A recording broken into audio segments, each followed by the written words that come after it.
నమస్కారం అండి. మళ్ళీ మీ శ్రీనివాస్ మీ ముందుకు వచ్చేసారు ఒక మంచి వీడియోతో. నిన్న మనం చర్చించుకున్నాం దత్తాత్రేయ అవతారంలోనే 24 గురువుల గురించి. దాని కంటిన్యూషనే ఈ వీడియో కూడానండి. తప్పక ఈ వీడియో చూడండి, అంతవరకు చూడండి, లాస్ట్ వరకు కూడా మీ కామెంట్స్ ఇవ్వండి.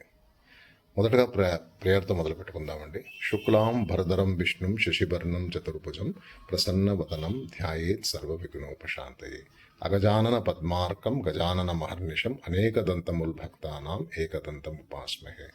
ఓం నమ శివాయ, ఓం నమ శివాయ, ఓం నమో నారాయణాయ, ఓం నమో నారాయణాయ. ఓం శ్రీమాత్రే నమ, శ్రీమాత్రే నమ. దత్తాత్రేయ దత్తాత్రేయ దత్తాత్రేయ. సో రోజులాగానే మనము ఈరోజు కూడా భగవద్గీతలోని కర్మయోగంలో 3వ అధ్యాయం అండి. దాంట్లో 22, 23, 24 శ్లోకాలు శ్రీకృష్ణ పరమాత్మ మనకు ఒక మంచి ముఖ్య సందేశాన్ని అర్జునుడికి చెప్పడం ద్వారా మనకు కూడా తెలియపరుస్తున్నాడండి. ఆ శ్లోకాలను ఒక్కసారి మనం చదువుకుందామండి, తర్వాత దాని మీనింగ్స్లోకి వెళ్దామండి. నమే పార్థస్తి కర్తవ్యం త్రిషులోకేషు కించన నానా వాప్త మవాప్తవ్యం వర్త ఏవచ కర్మణి. అంటే ఏమంటున్నా అంటే కృష్ణ భగవానుడు అర్జునుడితోనే, పార్థ అర్జున, నాకు ఈ లోకంలో పొందవలసింది పొందనిది ఏదీ లేదు అర్జున.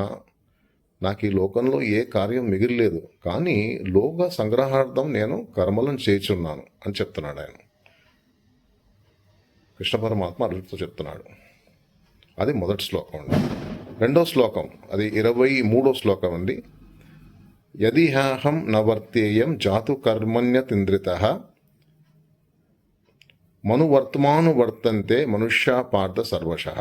ఈ శ్లోకంలో కృష్ణ పరమాత్మ ఏం చెప్తున్నాడంటే, అట్లనే నువ్వు శ్రద్ధగా కర్మను ఆచరించకుండా ఉంటే, నన్నే ఆదర్శంగా పెట్టుకొని ప్రజలు ఎవరైతే కర్మలు ఆచరించున్నారో వాళ్ళు కూడా ఆచరించకుండా పోయి వారు కర్మశూన్యులు అయిపోతున్నారు అని కృష్ణ పరమాత్మ మనకు తెలియజేస్తున్నాడు ఈ శ్లోకం ద్వారా. తర్వాత 24వ శ్లోకం అండి. ఉత్సిరేయు రిమేలోకే నకుర్యాం కర్మచేదస శంకరస్య చ కర్తాస్య ముపహన్య మిమా ప్రజ అని అన్నాడు. ఈ యొక్క శ్లోకంలో కృష్ణ పరమాత్మ ఏం చెప్తున్నాడంటే, నేను కర్మలు చేయకున్నచో లోకంలో కర్మలు లేనందున లోకులందరూ దుర్గతి పాలైపోతారు. అలాగే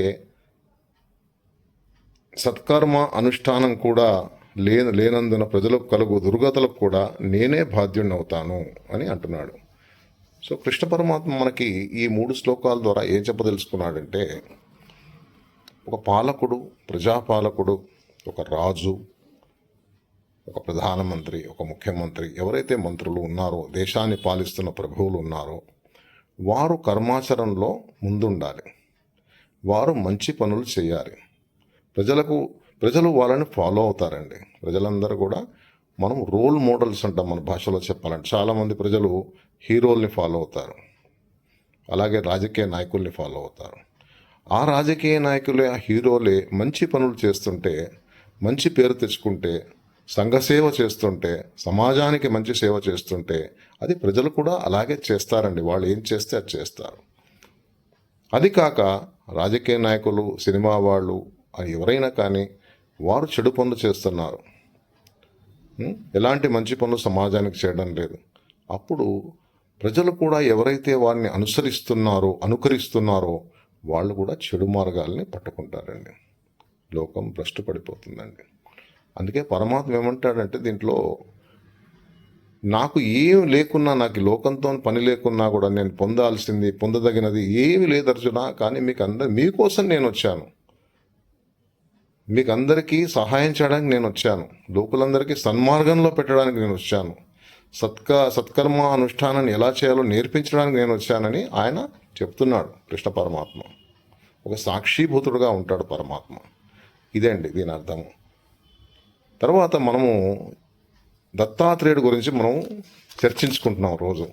నిన్న ఆ 24 గురువుల్లో మనము 3 గురువులు గురించి 5 గురించి చర్చించుకున్నామండి. పంచభూతాల్లో అన్ని గురువులు కూడా చర్చించుకున్నామండి, ఎలా గురువులు అయినారని. ఇప్పుడు 2 గురువుల గురించి మళ్ళీ చర్చించుకుందాం. ఒకటి చంద్రుడు, ఒకటి సూర్యుడు అండి.